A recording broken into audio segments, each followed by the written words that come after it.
Peggy 16. Sega.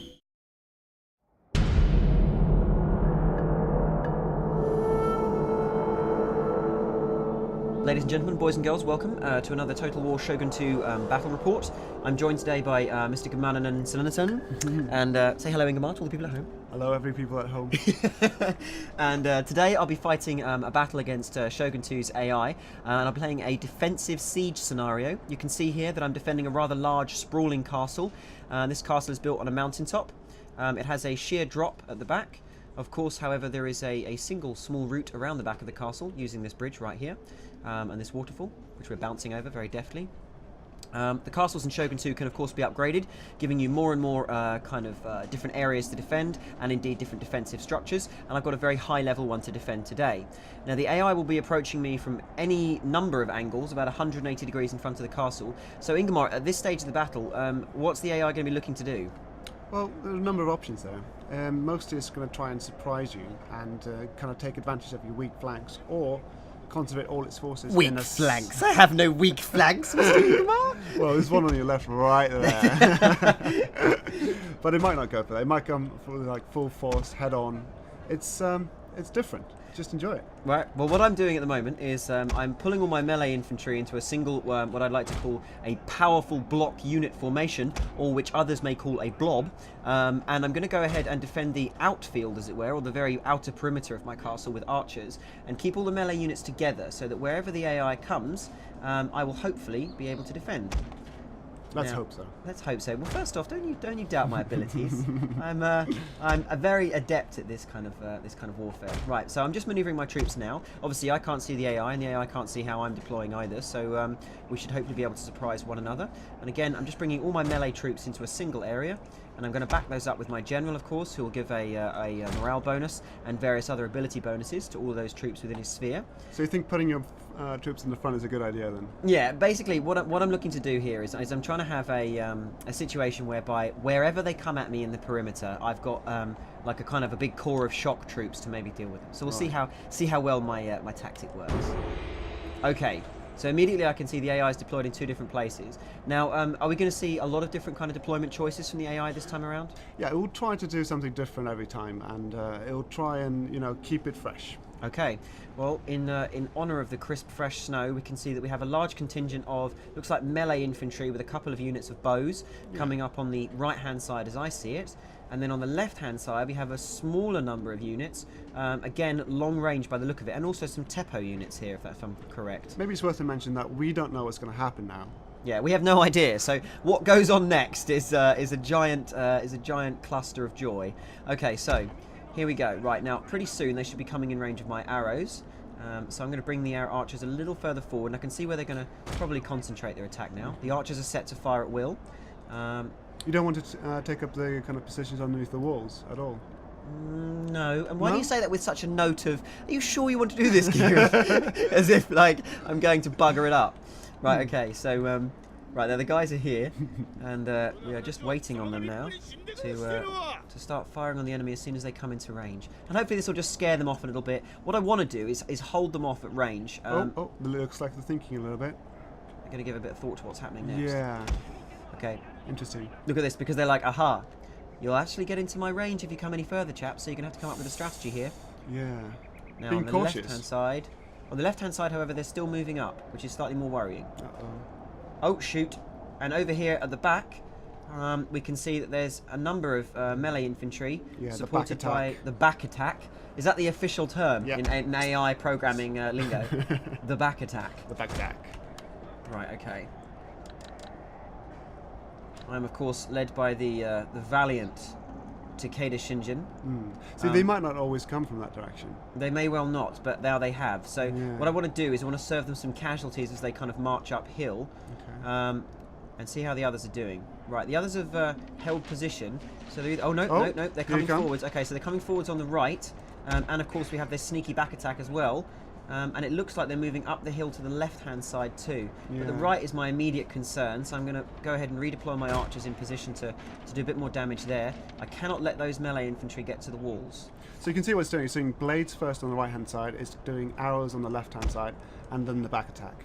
The back attack and the blades first maneuver. Mm-hmm. All of these, of course, ladies and gentlemen, technical terminology for war in the 16th century feudal period of Japan. From Sun Tzu himself. Sun Tzu himself said, do the back attack. Okay, which is not a crazy dance as it might sound. Do the back attack. Do, do, do, do, do. Okay, right. All right, it looks like I'm going to need some melee troops down there. So I'm now going to send my my melee units down into the throng. Because it looks like the AI is probably going to pierce that little show I've got going on there. The next thing for me to do is to try and put the willies into the enemy, which of course is a British slang term for scaring them, not anything sexual. And I'm now going to go ahead and hit fire arrows, so hopefully this will do them some morale damage as well as slowing them down a little bit. Okay, so my melee troops are almost there, and which means it's now time for me to pull the archers back here and get them to leg it, and then commit the melee troops into the combat that the AI katana troops have just breached. Here we go, lads. Oh, and they've got another sneaky unit coming around here on the right as well. Okay, so the AI has actually moved another unit around onto the right-hand side and is climbing the wall there, flanking my melee force. But not to worry. Oh, you cowardly buggers. Okay, so you can see now that both of my archery units, I didn't pull them back fast enough, and now they're getting pounded. Right, so how does the AI kind of switch from an initial to a secondary stage strategy? What's it going to be looking to do, like in its kind of phase 2 attack now it's breached the walls? Well, obviously the blades come first over the walls because they're the best troops to engage with first in terms of morale and kind of melee combat.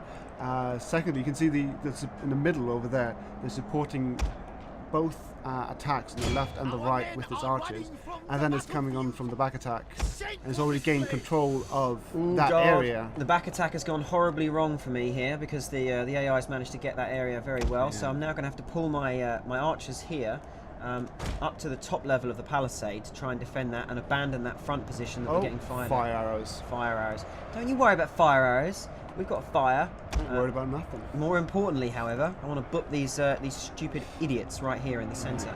Right, so I'm going to pick the enemy unit that's got the weakest morale, this one here with the red bar. And I'm going to hopefully rout them by chucking them in. I'm going to also grab my general, if I can find him. Unfortunately, I believe he's been killed. Ah, my general's routing. Bugger. And now with my general rout, you'll see that the vast majority of my infantry also rout, having seen my general be killed by a stray arrow from the outfield. The powerful magical balloons that they wear on their back were no protection against very highly moving projectiles fired from string bows elsewhere. Apparently those balloons are historically accurate. The balloons are indeed accurate. Although you do think they kind of just say, hey, I'm a target, go for me. Right, so when your units rout in battle in a siege defensive scenario, they'll rout towards the keep, that's right, isn't it? Yeah. And they'll try, if they can reassemble, they'll reassemble at the keep. Yeah. Oh, this is looking bad for me. We can see now that even my my initial rush to get my archers to defend that wall that the AI has taken via the sneak back attack hasn't gone very well. And my archers are now getting very nastily cut to pieces in hand-to-hand combat. Of course, archers and hand-to-hand combat don't necessarily go together very well. They are archers, but they are also samurai. Oh, and the enemy is capturing this point. Now, what happens if the AI gets a hold of the gates? What does that actually do? It grants them access for cavalry and other stuff like that. So it's quicker to go through gates, but it's harder to capture them. Okay. So you can see in the initial attack, it went through up as many walls as it could do. Look at these cowards streaming back into the centre. But you still have the towers, you know. They do provide a defence. They do provide a defence. The towers provide an automatic defensive position, so that if the AI is able to attack me and gain an area, then a defensive tower, much like, let me see if I can get one in view for our lovely people at home, this one right here, which I'm mousing over now, will automatically fire at any advancing enemy troops. However, they only have to capture this area here, now highlighted, and the tower will begin to fire on my own men, being used against the defenders. You can see in the lower area that they're actually capturing the towers before they advance to gain as much strategic advantage as they can. I'm now moving all of my forces into the centre in a final ditch scenario to attempt to control the middle, because this is obviously what the AI is going to go for next. And their troops have, as you can see, made it to the walls and are now beginning to scale them. So we are going to have some serious trouble here. Now, this is where you mentioned if they capture gates, then of course they don't need to scale the walls, so they take a lot less casualties coming in. Does the AI prioritise things like attacking and capturing gates and things like that? Definitely. Okay, well, we can see now, unfortunately, that my last-ditch attempt from the sneaky back attack has indeed failed. So I am now kind of recuperating and reconstructing my forces in the centre. Now, I wish I could explain that slightly more tactically, but the truth is, it was a dishonourable retreat into the middle, which I now hope to try and salvage some kind of defence from. Right, let's see what we've got going on here. Right, so the archers are still kind of on the outside walls here, and the enemy melee infantry have made it up the back walls. Now, can the archers themselves actually scale the walls? Or, they can, but there shouldn't be reason to do that until the melee troops have gained a foothold there. Okay, so it'll prioritise getting the melee troops over the wall first. Yeah, I mean, as a sensible player would do. It looks like I'm taking some seriously big firepower here. Something's literally scorching the earth in front of those guys. And because arrows go in a nice arc, you don't really have to be in the castle to do damage, like we see right there. Even though you're in the centre of the keep, they can keep on hurting you. Yeah, exactly. So the AI is actually getting quite a nice lot of volleys up into the centre of the keep here. Now, their accuracy is not going to be great, given that they're firing uphill. But still, they are doing me some damage, which does prompt me to perhaps retreat behind the keep itself. Literally, no, I'm not a coward. I'm a tactical mastermind. This is not cowardice, my friend. This is leadership personified. Dishonourable. Dishonourable, my buttock. Right, okay. My singular buttock. I don't even give prevalence to two. Okay.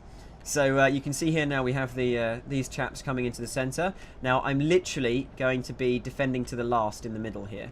The tattered remnants of my unit's flags unfortunately exhibit the fact that I've been butchered. See, it's in no hurry at all. It's just grabbing those towers, grabbing those gates. It doesn't want to take any casualties as it moves, I assume. So it's grabbed the towers now, which means if I come anywhere near it, the towers are going to get destroyed. Oh, God. Look at those flashing white banners. This is not a good sign. Okay. Right, next thing to do then is to valiantly defend this one side that we have remaining. And you can see there that the AI is sending up some of its troops, and we're going to send in everything we have on that flank. Naginata in, Bo Ashigaru in. Now, of course, Ashigaru in close combat is generally a very, very poor tactical decision. Yes, but as they are in the central keep now, they will fight to the last man because this is their last stand. There's no nowhere way else out. to go. No. Aside from over the side of the mountain and into the waterfall. Or on the top of a katana sword. There is nowhere else indeed, yes. Go home on top of a sword. Well, listen, AI, strike me down now. I should become more powerful than you can ever imagine. Unfortunately, I shan't become more powerful. I'll just lose this region on the campaign map. Okay, so right, let's get the AI on the back foot a little, if I can, by firing at him with some arrows. You can see here we've got the arrows going in, and again, I'm going to switch to fire arrows, which of course are a special ability on a cooldown timer. And have those, hopefully, there we go. We've started to rout the one AI unit coming in on the left, so I can at least score a minor victory there by good use of the Bo Ashigaru. Now let's have them fire onto these chaps here, who don't yet own the gate. Oh, bugger! The first of the melee infantry from the other AI charges made it into the centre. And they're now scaling all of these walls, and here they come, ready to capture the middle. The time is right. The time is not right, the time is wrong. Okay, hang on. The time, according to getting my buttocks kicked. Right. Okay, the AI melee infantry on the left is now not much more of a threat. However, this large force moving in on the right is. I still need to keep what remains of my army behind the keep to stop them getting pounded by all those archers out the front, which are in a very handy position. But there is nothing remaining to do aside from stick everybody in melee mode and throw them in. This is what we call the last ditch. Here we go, lads. Look at these.